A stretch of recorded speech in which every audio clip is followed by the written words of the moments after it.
Oke, baik. Karena kita sedang membahas Ibrahim, mari kita coba lihat Ibrahim. Ketika kemudian orang tuanya mengatakan arrogibun anta an alihati ya Ibrahim, la ilam tantahi la arjumannaka wahjurni maliya. Ketika kemudian engkau tidak berhenti daripada ngomong-ngomongin yang jelek tentang tamasil saya, nanti kamu akan saya rajam, gitu kan ya. Kalau enggak kamu pergi aja selama-lamanya. Apa kemudian kata Ibrahim? Salamun alaik. Salamun alaika sa'astaghfirulaka rabbi. Apa kata Ibrahim? Ya Allah, saya tuh ketika baca itu biasanya saya nangis. Kenapa? Karena saya bayangin bapak saya sebenarnya, kan ya. Nah jadi tapi bapak saya nggak separah itu sih. Kamu pergi di sini kalau nggak saya rajam itu guys. Tapi saya bayangin Ibrahim, masya Allah. Ketika begitu kemudian dia semangat menjelaskan tentang keimanan, tentang tauhid. Lantas bapaknya justru berkata begitu. Apa kata Ibrahim? Ibrahim tidak kehilangan kata-kata, tapi dia berkata, Salamun alaik.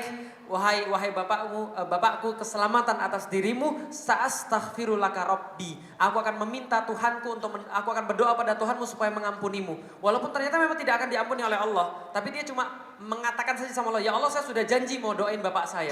Dan maka dia cuma sekedar berdoa, sa'astaghfirulaka rabbi innahu kana bi hafiya. Sesungguhnya dia kepadaku sangat lemah lembut sekali. Lalu kemudian apa yang dikatakan? Wa a'tazilukum wa matad'una min dunillahi wa ad'u rabbi asa alla ayyakuna bidu'ai rabbi syaqiyya. Jadi apa yang dia katakan? Ya sudah Pak, sekarang saya tinggalkan kamu dan apapun yang kamu sembah dan aku akan berdoa kepada Tuhanku, Tuhanku pasti akan mengabulkan doa-doaku. Falamma tazalahum wa ma ya'buduna min dunillah, dan apa kemudian yang disembah selain Allah, wahabna lahu ishaqa wa yaqub. Ingat baik-baik, ketika sudah kemudian ditinggalkan orang tuanya, ketika dia sudah beristiqomah pada agama yang hanif, maka Allah menggantikan keturunan-keturunannya dengan Ishak dan Yakub. Paham teman-teman sekalian? Artinya apa? Bapaknya tidak terima dia, tapi generasi-generasi di bawahnya adalah generasi-generasi yang luar biasa.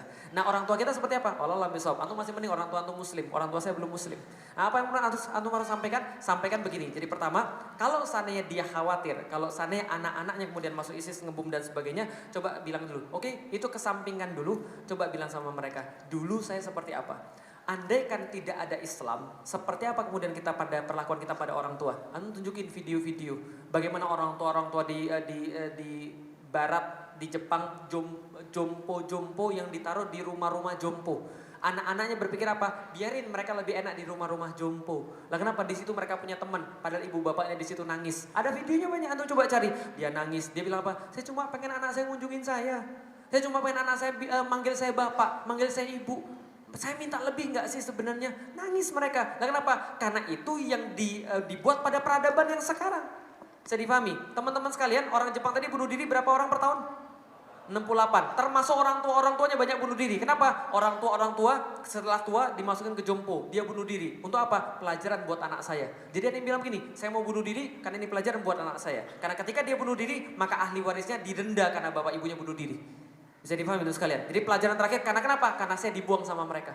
Ini kemudian yang terjadi. Jadi apa? Kalau tanpa Islam, jadi coba lihat, tanah kosong ditanamin bunga, munculnya bunga. Tapi rumput muncul gak? Muncul juga. Jadi kalau orang ditanemin Islam, susah itu. Tapi yang jelek-jelek juga muncul kadang-kadang. Tapi kalau orang ditanemin gak ditanemin apa-apa, yang muncul.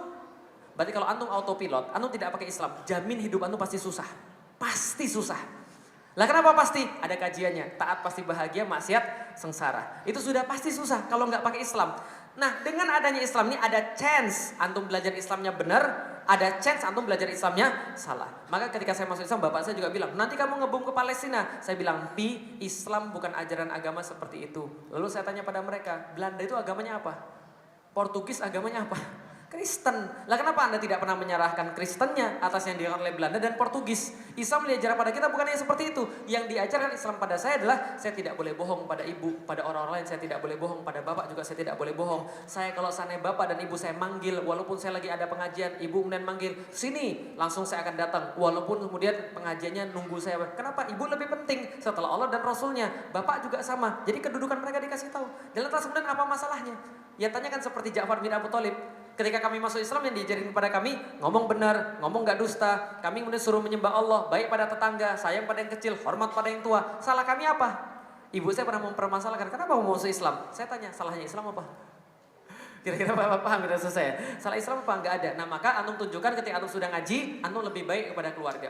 Jangan tunjukkan sebaliknya, harus lebih baik pada keluarga. Nanti kalau pertanyaan-pertanyaan seperti itu akan hilang dengan sendirinya. Dan kadang-kadang pertanyaan-pertanyaan kayak gitu hilang dengan pemberian begitu saja. Antum pernah bawain makanan buat orang tua? Pernah bawain makanan buat orang tua? Nah, bawain dulu makanan. Pulang dari sini bawain makanan, beliin baju buat orang tua, gitu kan ya. Loh, kamu kok tiba-tiba jadi begini? Kamu sudah dicuci otaknya ya? Iya. Saya dicuci otaknya untuk lebih mencintai mama dan papa. Oh, kamu udah gila ya? Gak apa-apa, tunjukin aja. Kadang-kadang itu bisa dihilangkan. Saya ribut gara-gara penista agama di grup keluarga, ribut gara-gara penista agama. Maklumlah mereka pendukung semua, saya kan enggak. Nah, kemudian ribut gara-gara penista agama. Oh, ributnya parah sekali. Ibu saya nelpon, "Kamu tuh berhentilah dakwah, berhentilah menjelek-jelekan agama orang lain." Siapa menjelekkan agama orang lain? Itu orang-orang di gereja semuanya ngadu kepada mami gara-gara kamu menjelekkan orang-orang di gereja. Ibu saya nangis, saya marahin malah jadi saya istighfar, astagfirullah. Ibu saya marahin gitu kan ya. Saya istighfar. Tapi kemudian apa yang terjadi? Langsung saya beliin HP yang keluar paling baru, masalahnya selesai. Paham terus sekalian. Kadang saya nggak ngajarin antum untuk menyogok ya, tapi nyogok orang tua itu penting, paham terus sekalian.